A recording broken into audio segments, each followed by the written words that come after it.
La Constitución y lo penal, la importancia de la división de poderes. Este tema será abordado por varios prestigiosos jurisconsultos. Y el primero es el doctor Jorge Zavala Egas, profesor de posgrados de las universidades de Guayaquil, Católica y Espíritu Santo.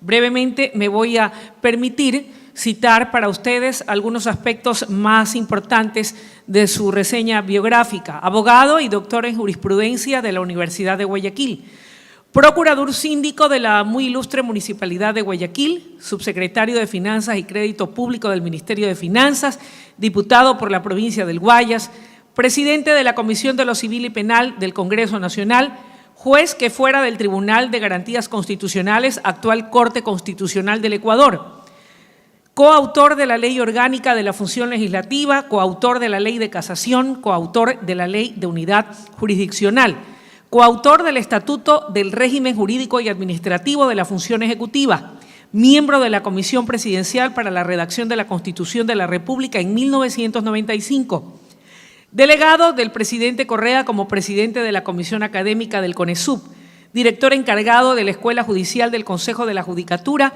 director de posgrado de Derecho de la Universidad de Especialidades Espíritu Santo UES de Guayaquil, profesor en posgrado de las Universidades Estatal, Católica, Espíritu Santo de Guayaquil y San Gregorio de Portoviejo, profesor invitado de Derecho Constitucional en la Universidad de León en España.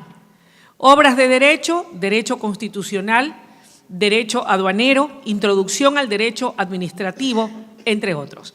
Dejo con ustedes al doctor Jorge Zavala Egas, quien abordará la Constitución y lo penal, la importancia de la división de poderes. Doctor.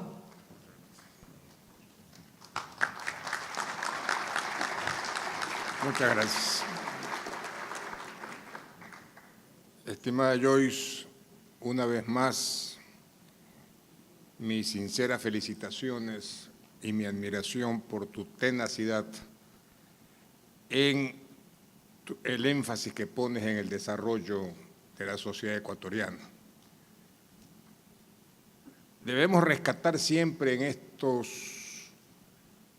en estas jornadas que la creadora de lo que fue para el Ecuador la resistencia durante esta década perdida que pasamos y que no nos unió en el caso de Venezuela, fue la idea concretada de Joyce Ginata en la dolarización de la economía ecuatoriana.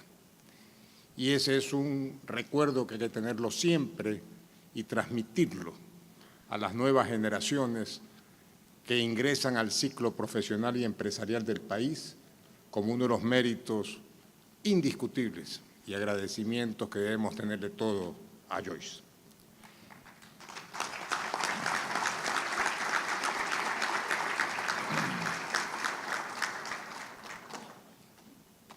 En el Ecuador, cuando nos preguntamos por qué percibimos un cambio al haber cambiado al presidente de la República por elección popular, es una pregunta reiterada que nos hacemos en las jornadas sociales, profesionales, académicas. Todos percibimos un cambio. Unos al comienzo lo llamaron tongo, para decir que había alguna trampa escondida, porque no podía ser que saliendo la cuña del mismo palo sea tan distinto lo que se percibía.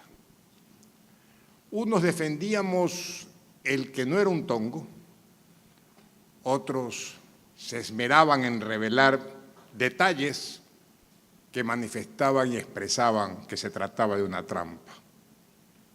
Ahora que tenemos un presidente con el 80% de aceptación popular, nos preguntamos después de estos 100 días el por qué la percepción del cambio. Y la respuesta para el analista no es difícil de entender. Primero, ¿por qué un presidente como el presidente Correa lo llamamos autoritario algunos y dictador otros. Y la respuesta es porque nunca respetó la división de las funciones del Estado, lo cual es cierto, y él reconoció que era cierto. Y él creyó en su escasísima preparación jurídico-constitucional que el ser presidente de la República era ser director de todas las funciones del Estado. ¿Y por qué ese error? Por algo elemental. No comprender que el poder político no es el que gobierna la sociedad en un Estado de derecho. Eso no es verdad.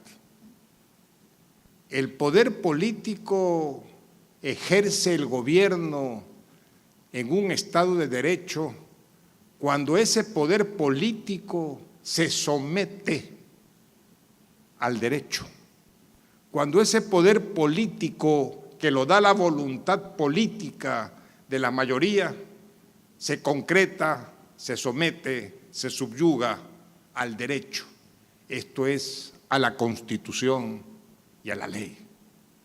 ¿Cuál es la diferencia entre Correa y el presidente Moreno?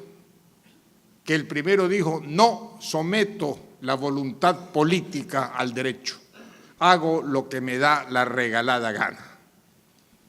Mientras que el presidente Moreno, con el concepto diálogo, lo que ha dicho es, vamos a someternos todos a la Constitución y a la ley. Y esa es la percepción que tenemos los ecuatorianos ahora de nuestra sociedad, que falta por concretarse en realidades, de acuerdo, y por eso muchos pensamos que la consulta popular que se avecina es la opción para lograr descorreizar el país o, si se prefiere, enrumbarlo bajo el marco de la Constitución y el derecho. Pregunta uno, ¿desea usted que los titulares de los órganos de control del Estado ecuatoriano cesen en sus funciones? Esto es, fiscal general, procurador general, contralor general, superintendente de bancos, etcétera. ¿Sí o no? ¿Desea usted que en su reemplazo transitoriamente los designe el presidente de la República? ¿Sí o no? ¿Desea usted que el Consejo Nacional de Participación Ciudadana, de donde se eligen todas las autoridades de control, cesen en sus funciones y los nuevos sean elegidos por votación popular con un sistema porcentual o de distribución o de cocientes diferente al Webster? ¿Sí o no? Y dos preguntas más.